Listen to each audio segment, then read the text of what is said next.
Fred, primeiro agradecer muito gentilmente a participação do Tenente Guttenberg e do 1º Batalhão de Polícia Militar. Tenente, primeiro, muito obrigado pelo seu serviço, viu? O Tenente foi um dos primeiros policiais a chegar aqui, a guarnição dele foi uma das primeiras a chegar aqui ao local. Como foi a atuação da Polícia Militar, Tenente? Qual foi o cenário que o senhor encontrou quando chegou por aqui?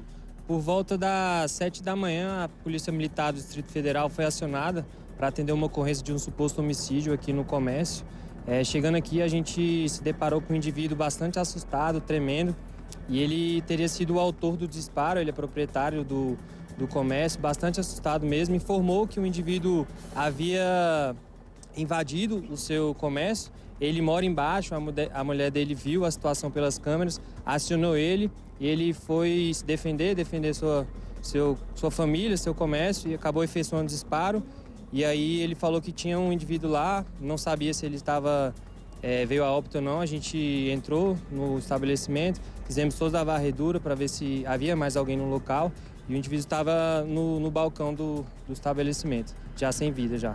Situação complicada, né, Tenente? Porque eu mesmo fiz matéria mais ou menos umas 2 semanas mostrando outra vez situação de usuários de drogas, pessoas em situação de rua aqui na região, e a Asa Sul ela tem um agravante, não querendo dizer que essa é a causa, mas nós temos um centro pop aqui bem pertinho, que os moradores pedem há muito tempo já que ele seja retirado. Eu conversei com muita gente hoje de manhã e alguns comerciantes falam que nem registram mais boletim de ocorrência, porque às vezes é um furto, é um roubo no interior ali do comércio, é uma coisa de menor potencial. Mas essa denúncia é bom a gente reforçar, que ajuda o trabalho da polícia, né, Tenente? Isso, perfeitamente. A gente vem fazendo um trabalho com a nossa rede de vizinhos protegidos, mas infelizmente a circulação dessas pessoas em situação de rua vem aumentado muito aqui na Asa Sul, por meio desses lugares que mantêm essas pessoas aqui. Mas a gente vem fazendo um trabalho exaustivo por meio de reuniões com os moradores, com comerciantes, e a gente alerta que esse registro é muito importante porque gera para a gente mancha criminal, e a gente vai distribuir nosso policiamento com base nesses registros. Por isso é muito importante. Tenente, muito obrigado. Fred, você tem alguma pergunta para o Tenente Guttenberg? Pois é, eu queria saber se foi ele que na hora que atendeu o proprietário já entregou a arma para ele, foi bem solícito. Como é que foi essa situação? Como é que ele tá? Porque, cara, na boa,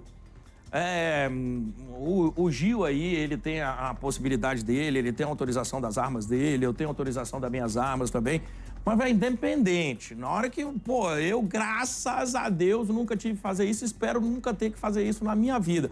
Mas o cara que atirou numa outra pessoa também não deve ter, não vai ficar legal ali. Como é que foi a hora que o proprietário, inclusive, falou com a Polícia Militar? Ele estava muito transtornado na hora. Vamos conversar um pouquinho com o Guttenberg, se ele pode dar essa satisfação aqui pra gente?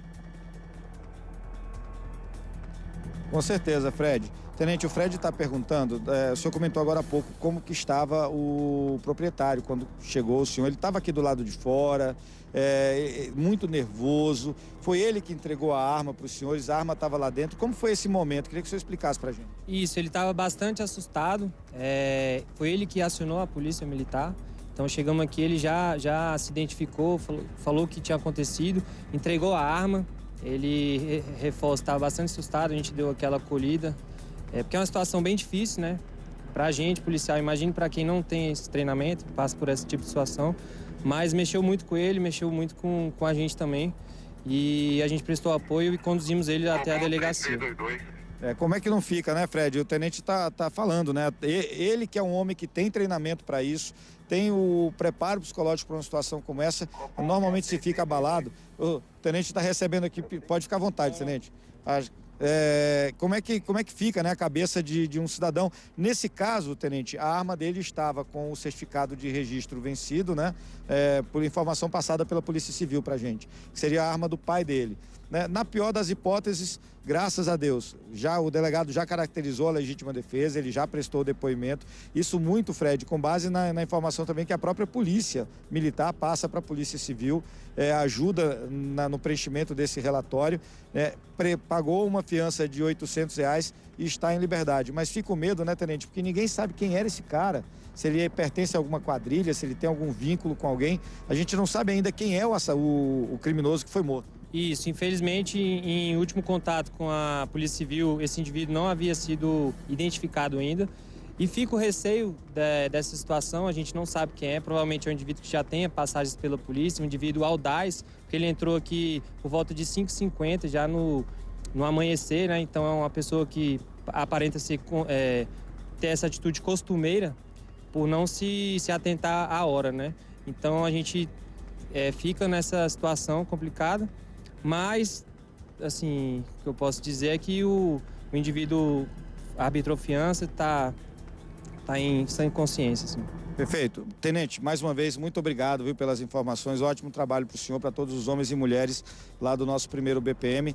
Fred, infelizmente, uma situação como essa acontecendo aqui no plano piloto, a gente continua com o helicóptero acompanhando. Repito, a Record cobrindo essa situação por todos os lados e, mais uma vez, nós colocamos as nossas câmeras e microfones à disposição do advogado, ou melhor, do proprietário, dos seus advogados, caso eles queiram falar com a gente. Como muito bem disse o tenente, é um cidadão de bem, um cidadão trabalhador, pagador de impostos, um homem de família, que gera empregos e que, infelizmente, teve o seu comércio invadido por um criminoso, até porque ninguém invade do nada o comércio, invadiu para roubar, essa é a verdade, estava procurando o que roubar no escritório, quando foi alvejado pelo proprietário, caracterizada a legítima defesa, vai responder em liberdade, mas fica com medo, né, Fred? E outra coisa, para sempre a vida desse homem vai ficar marcada por essa situação, que graças a Deus, como você muito bem falou, nunca tive que sacar uma arma para ninguém, nunca tive que atirar em ninguém, mas imagina como é que fica o psicológico de um cidadão de bem que não foi preparado para tirar a vida de ninguém numa situação como essa, tendo que defender o seu patrimônio de um criminoso que por volta das 5h50 da manhã, como disse o tenente, o sol já estava raiando. O cara não estava preocupado com nada, muito provavelmente talvez com efeito de droga, a gente só vai saber isso depois que o IML divulgar o boletim. E nós vamos continuar acompanhando todo o caso. O repórter do povo, meu amigo Tatuzinho, já chegou por aqui e ele vai continuar nessa cobertura, trazendo a cobertura completa também no Cidade Alerta a partir das 6 da tarde. Fred Linhares. Ô Gil, só mais um detalhe, cara, só mais um detalhe pra gente aproveitar que o tenente tá aí, inclusive com a gente, e sabe de tudo que aconteceu. Nós mostramos aqui, você flagrou aí a porta que a gente viu arrombada, né? A gente viu aquela fechadura ali arrombada. Pergunta para ele se só foi esse local, ou esse cara tentou por outro lado, se já é confirmado até pelo proprietário que o bandido entrou por esse local. Tenente, o Fred estava perguntando com relação ao local que ele invadiu. A gente deu uma olhada geral, a única porta que apresenta algum sinal de arrombamento é essa porta aqui de trás. Foi por aqui realmente que o criminoso entrou, ele tentou entrar por algum outro local? E uma outra pergunta, as câmeras, né? Nós temos várias câmeras, eu contei pelo menos 6, 8 aqui do lado de fora. Dentro do comércio, o senhor viu se tem câmera também? Positivo, a porta de entrada, tudo indica que foi por aqui, pelo sinal de arrombamento. E no interior, sim, do estabelecimento tem câmeras, já foram encaminhadas imagens para a Polícia Civil. E essas câmeras, Fred, com certeza flagraram toda a ação do criminoso. Eu conversei mais cedo com uma comerciante, tenente, não vou identificar a loja também, assim como nós não identificamos essa, e ela falou que na semana passada, por volta das 8 horas da manhã, quando ela estava se preparando para abrir a loja, um usuário de drogas entrou, ela percebeu, estava sozinha e foi muito sagaz. Ela gritou na hora para chamar alguém no subsolo, como se tivesse alguém. Antônio, sobe aqui, José, sobe aqui. Isso assustou o criminoso. A gente sabe que não deve se reagir, foi uma situação atípica essa que aconteceu, mas qual é o procedimento numa situação como essa? O que é que o comerciante, o cidadão deve fazer diante de uma ameaça como essas que vem acontecendo por aqui, repito, de usuários de drogas e pessoas em situação de rua? Perfeito, a indicação da Polícia Militar realmente é não reagir, a gente não sabe a intenção dessas pessoas. A gente reforça para que o comerciante se proteja seu estabelecimento, instalando grades, instalando cortinas que permitam que quem está de fora não vejam. Essa situação aqui não tinha, então o indivíduo tinha o visual lá de dentro, o que acabou contribuindo, né?